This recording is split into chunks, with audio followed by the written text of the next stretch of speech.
Welcome to Aging Gracefully on Suncoast FYI. Each week we talk to different experts and professionals on a wide range of subjects to give you tips and advice on living a happy and healthier life, no matter what age you may be. This week on Aging Gracefully, we talk to Alicia Couri, Bruce Udell, and Matchmaker Mimi Lee.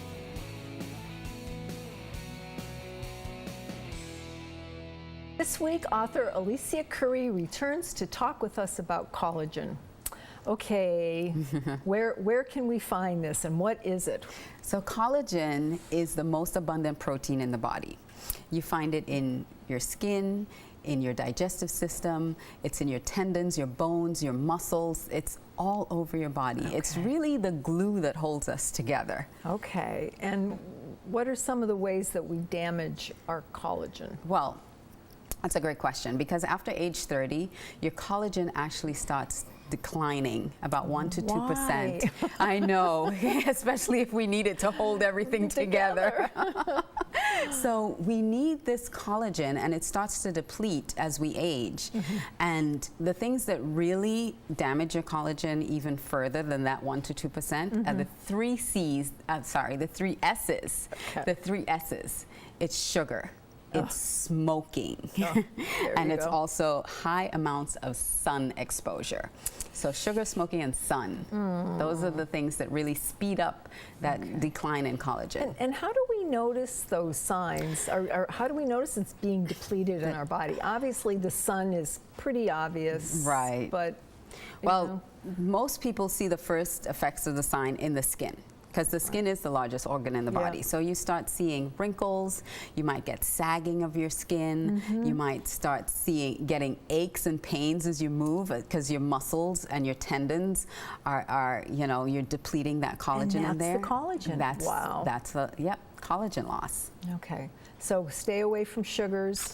Too much sugar, yes. Okay. And smoking is a big no-no. Yeah, and that's bad for wrinkles too. It's bad all around. It's not good for your inside or your outside. Okay, so now that we know what we shouldn't do, what can we do to help rebuild our collagen in our bodies, or can we after we start losing? Well, you can slow the process down, and there are some things that help rebuild that collagen. So a lot of times you say as you age, you need to lift weights, right? Build those muscles. Right. Building the muscles actually helps protect those bones and the tendons and help that collagen hang on a little bit longer. And there are a lot of foods that you can eat. You can take nutrition, I've said this over and over, your nutrition is so important, because the things that you eat can help rebuild your collagen. And there's liquid collagen that you can take, and there are products that you can actually apply topically that help boost and build that collagen as well. Well, I think you brought one. I did bring one of those products. This is called the 60-second facelift. And the great thing about this, is that it immediately gives you that smooth, it helps plump the skin immediately, it helps reduce those wrinkles. Do you sell it in gallons? I know, right? Can we bathe in it? I know, it's a little serum, but when you put it on, what happens is over time, as you continue to use it, it helps rebuild that collagen. Okay. At least on the skin. Okay. So do you apply that like over your moisturizer? Yes. Before you can put it on foundation, before your moisturizer, you can put it on after your moisturizer. Okay. But it just goes in. If you put it on before, of course you'll get more benefit, because there's nothing, your skin is ready to receive and absorb, so you put it on before the serum, and then you put your moisturizer on. That's better. And it lasts till you wash it off that night? Yes, it lasts about 8 hours. Okay. Any residual effects, though? I mean, the more that you use it, the more you use it, the more it helps build that collagen, and you start seeing those lines and wrinkles disappear. Okay. Okay, now you said something about foods. Yes, and I have a list of foods that's really good at helping build that collagen. Last time we talked about your metabolism, foods that you can eat to help build your metabolism. So these things, you might hear some similarities, because they really do help your body overall. So fish that's rich in omega-3s, like we hear salmon, tuna, those fish, those types of fish. Wild, yes, wild salmon and wild tuna. Those are great. Red vegetables and fruits like tomatoes, chili peppers, beets.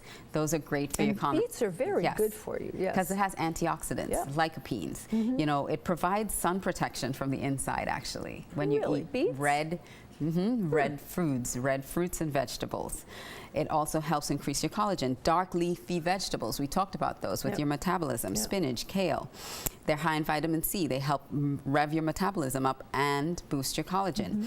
Orange vegetables like carrots, sweet potatoes, they're rich in vitamin A's, which helps to restore and regenerate.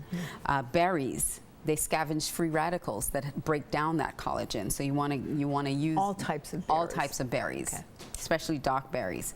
Soy, it contains a hormone that's great that blocks the enzyme that ages skin. White tea, it also has an enzyme that blocks the breakdown of collagen. Citrus, high in vitamin C, it aids in collagen building. High protein foods, meats, nuts, those help to build your collagen because collagen is, again, it's a protein. So you want to help boost that protein in your body.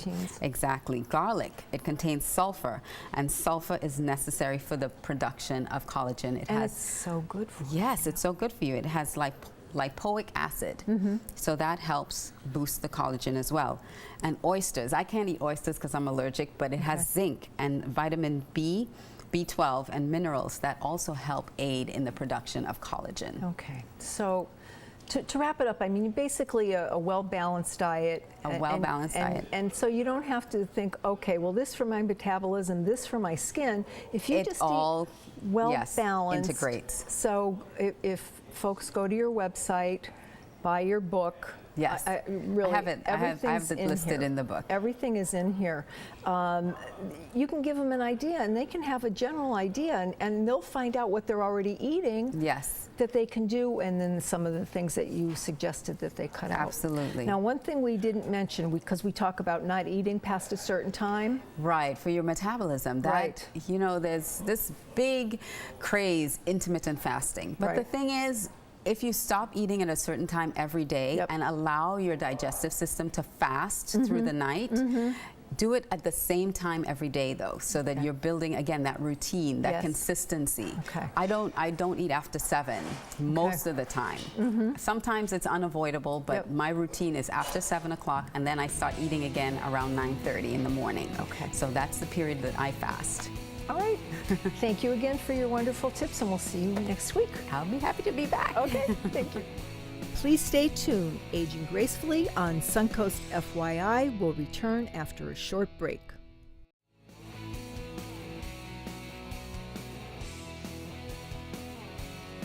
Chief Executive Officer Bruce Udell of Udell Associates joins us back in the studio today to discuss estate planning. Welcome back. Thank you, Nancy. I'm very excited to hear about this. Well, good. Yes. You're unusual then. It's unusual? Estate planning, yeah. Oh gosh, no. I mean, I think everybody should do it. We're afraid of it, and you're going to get rid of that myth about being afraid. Now, I know you actually have a registered trademark system called Wealth Enjoyment System. Right. How does that help in the process of you helping people with their estate planning? So we have a process that people go through because everybody wants a custom estate plan, right? But and everybody should have a custom estate plan that's geared to them, but the process you go through to get to the end result doesn't have to be custom. There's a certain series of events that you should be able to go through, and then you have a plan. And it's interesting, Nancy, have you ever met anybody who is really excited that they were going to go see their attorney and talk about their will? No, right? It's like going to the dentist now. You don't really want to do right? it. You People don't really right? like to do estate planning, right? Why? Because what's the conversation always about? Death and taxes, right? And who wants to talk about that, right? We know they're coming, but we don't exactly want to talk about it. Exactly. So, and what we did with the wealth enjoyment system is we changed that conversation to life and living, and all the wonderful things that your estate plan could actually do for you and your family during your lifetime while you're still alive. Okay. So, how do people start this process? Well, we have, generally someone's referred to us, and we go through what's called an opportunity meeting. We send you a simple 2-page questionnaire, probably only take you 20 minutes to fill it out, The opportunity meeting's free. Okay, I was just going to ask it's you the free. It's a consultation. complimentary consultation just Okay. to see if there's an opportunity to work together, right? And see if there's some things we can help you with, answer some questions. We almost always will give you some good information. Now, if somebody's been before, they're going to say, I've done it, I've gotten through part of the process, but I never finished. How do you keep people from quitting? I mean, they should come and see you, but why do so many people quit before they complete this plan? That's the key so question. important. So why is it that people quit Yeah. before they come in? So I had a couple clients come into my office, and they brought in their wills and trusts. I'm looking through their wills and trusts, and I'm saying, I'm just curious, where's the signed copy of this? Is this at the attorney's office? And they kind of sheepishly looked at me and said, well, Bruce, actually, we never signed them because we never really got confident, never got comfortable with what they were suggesting because we really didn't understand it, right? And so once we understood it in the attorney's office, but once we started reading the documents again, we didn't understand it. So one of the problems with estate planning is that estate planning documents are written in a different language, really. We call it legalese, right? Because it has to stand up in court. It has to be written that way, right? So what we do is we use the same tool that you use to learn your current language to translate legalese into a language you understand. Pictures, right? That's how you Yes. learn to speak, right? Yes. This is a table, this is a chair, right? Yes. So what we use are pictures. And when we show you a concept in estate planning, we'll draw a diagram on a whiteboard and we'll take your assets and we'll show how your assets flow through these different structures Okay. to you and the people and organizations you care about, right? Okay. And so that's one reason why people don't complete it. The other reason people don't complete it is they never really get confident about transferring their assets. Can I tell you another quick story? Absolutely. Okay, so I got referred to an attorney in South Florida, actually, by another attorney. And this is a large client, but he had a client who was worth $50 million. And he said to me, Bruce, I've never been able to get him to do anything. And I said to him, did you do a cash flow analysis on him? And he said, what do you mean? I said, did you show me he has enough money to protect his lifestyle or how much he needs? And he said, Bruce, he's worth $50 million. I think he knows he has enough money to protect his lifestyle. Right. I said, that's why you can't get him to do anything. He said, what do you mean? I said, he really likes that. He said, likes what? I said, knowing he has enough money to protect his lifestyle. He really likes that. Yeah. He said, okay, I don't get where you're going Yeah. with this. I said, so here's what you're doing. You're showing him all these great ideas where he can transfer money out of his estate where it's taxed Right. into a trust where it's not. Yes. And he's not so sure that by the time you're done doing that, Yeah. he's still going to have enough money Yeah. to protect his lifestyle. Yeah. And so here's the thing, Nancy. It's not the attorney's lifestyle he's trying to protect. It's his, right? So I belong to a country club. I spend maybe $500 to $1,000 a month for my country club. I have a client who has a condo on the World Ship. He spends $65,000 a month minimum. That's the lifestyle he wants to protect, not Yes. mine. Yes. And so another reason people don't do it is because they're not shown that they can afford to transfer these assets, so they don't do it. Okay.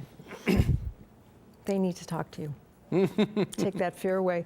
Now, there was an interesting question that we talked about earlier. I'd like to read it because it hit home for me.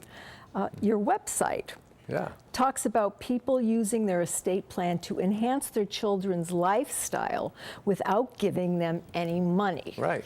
And I laughed and my daughter didn't, but how is that possible?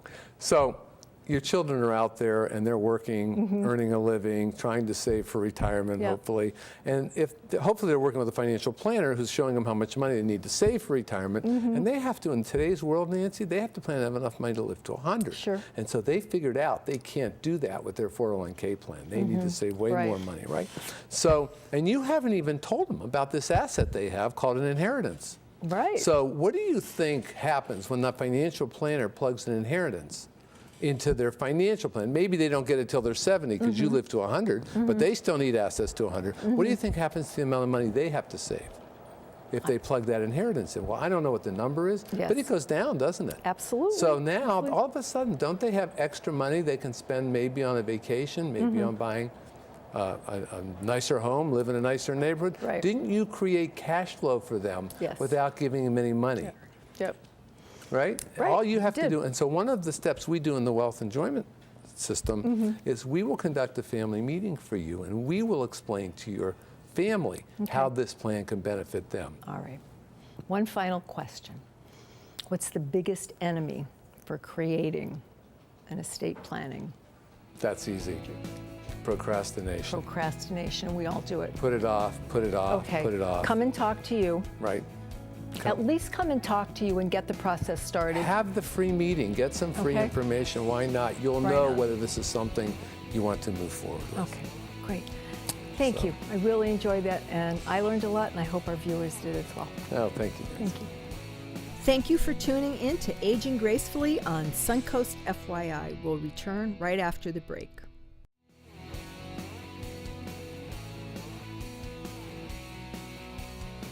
Dating and relationship expert Mimi Lee returns again this week to talk about a difficult subject, dating after the loss of a spouse.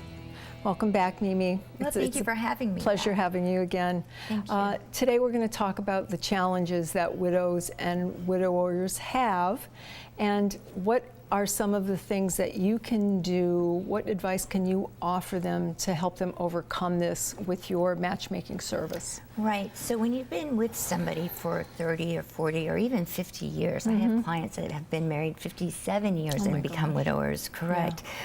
So it takes them aback, and they're not really sure where to go or how to go about meeting people. And so they reach out to someone like myself, who's a matchmaker, and I can introduce them to other people who may be widowed as well.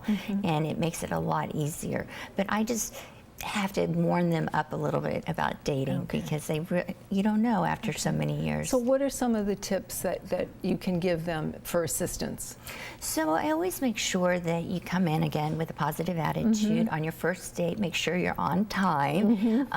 Thirdly, just make sure that you are positive about everything, and if you have any questions or if something comes up and someone happens to tell me by feedback that maybe you didn't look them in the eye, I can help you with that because I now know someone's Right. given me the feedback and now you understand. So I just help along the way. I get helpful hints.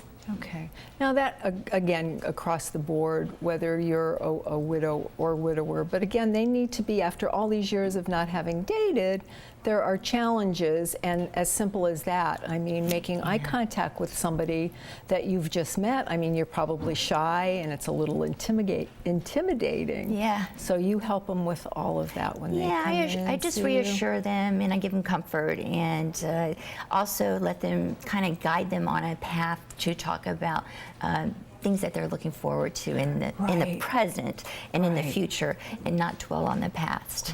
Right. We can mention that yes, I was married for a certain amount of years, but I'm looking forward to the future. The future. Yeah. Right. Now, you are the top matchmaker, and I know you pride yourself on that. Can you tell us why you feel that you have become the top matchmaker? Well, passion Yes. is absolutely first and foremost, but secondly, because I do everything by hand, I am in touch and see people every single day. So I see my clients on a continuous basis, new ones and old ones, and I'm able to get a feeling, use my intuition, which you really can't get that anyway. It's just a special thing that I Absolutely. certainly have after doing it for 25 years. And so my intuition, and also I'm very dedicated to my clients, and I love every single one of them. Everybody. I don't care what age they are. They're like my children. So I definitely want to take care of Well, it them. must be a great sense of pride for you to help people find somebody, you know, that they enjoy spending time with, because we know how difficult that is. Yeah, especially when you've been married for so many years. I have a couple, Bill and Joan. They both were widowers, and he was in his 70s.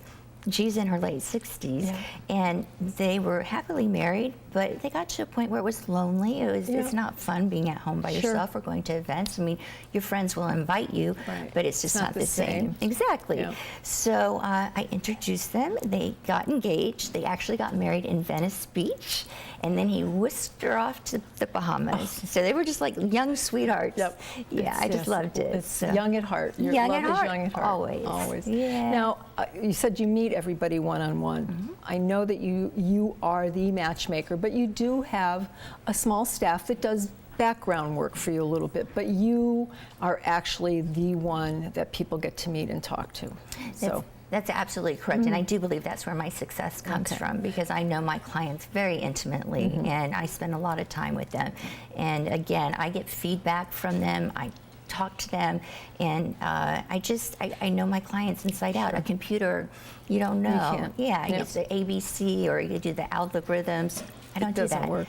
Now, I know you're going to be opening, and that's the reason why I asked, that you can't do it all by yourself, but you do it as an individual when you meet people, because you're going to be opening other offices in Arizona?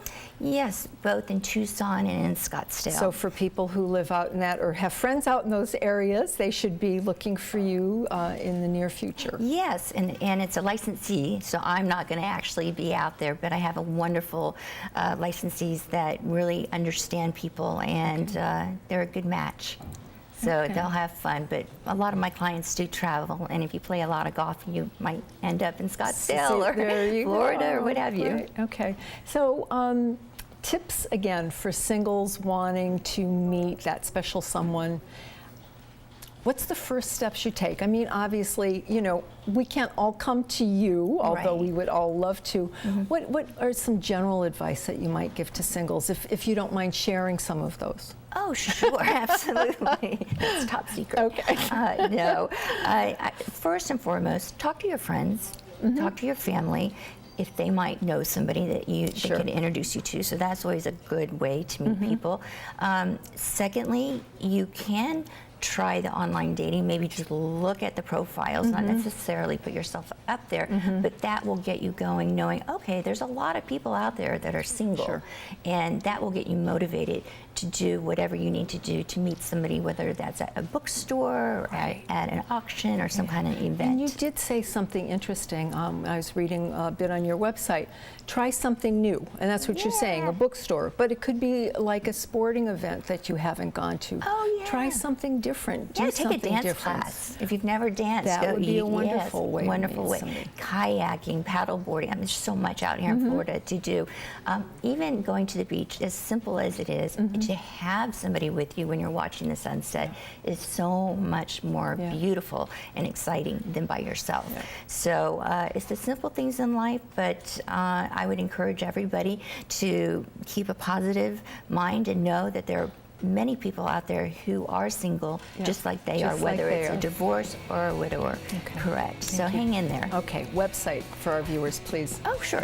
It's mytopmatchmaker.com. Yes. And my direct one is mimi@mytopmatchmaker.com. Okay, so you have two. Okay. Yes. Awesome. Well, thank you so much. It's been such a pleasure. Oh, thank you so much. I really appreciate it. You've been a doll. Thanks. Thank you for tuning in to Aging Gracefully on Suncoast FYI. To find previous episodes, go to snntv.com under programming. See you next Saturday and Sunday at noon.